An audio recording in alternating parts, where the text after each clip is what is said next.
So here we had an assignment configured earlier, the research paper, and now we need to grade it. To grade it, you click on it and then scroll down and click on View All Submissions. Here you'll see a listing of the students. Now notice here we have the assignment that the student uploaded on the right-hand side, the student name on the left, and the option for grading.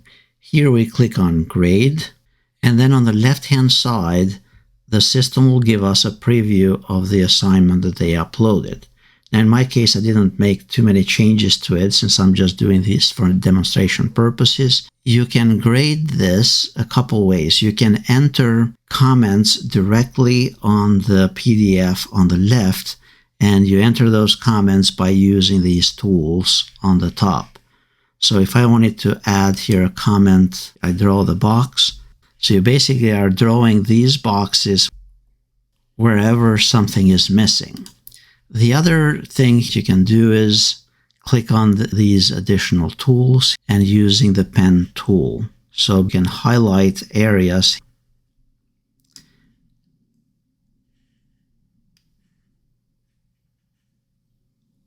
and then utilize it in conjunction with the comment option on the top. So this would be inline grading. Now, if for some reason you don't want one of those comments, you can click on this icon on the top right of the little comment area box, and then click on Delete Comment. Note that once you create specific comments, you can also add those comments to a quick list. So you can reuse those comments for grading other student papers. Now, if I wanted to reuse the same comment, notice that as soon as I enter a comment box, I can reuse that same comment that I used earlier. So basically, it's a mechanism and it will save you time grading student papers by adding comments to your comment list. The other option to grade this assignment is to enter comments here on the right-hand side under the feedback comments. Notice that from here, there are additional tools as well. You can even record audio comments or video comments for up to 7 minutes.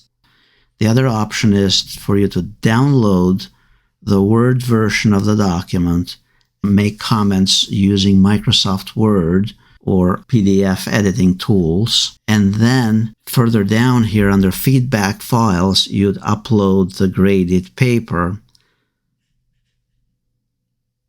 as part of a feedback file.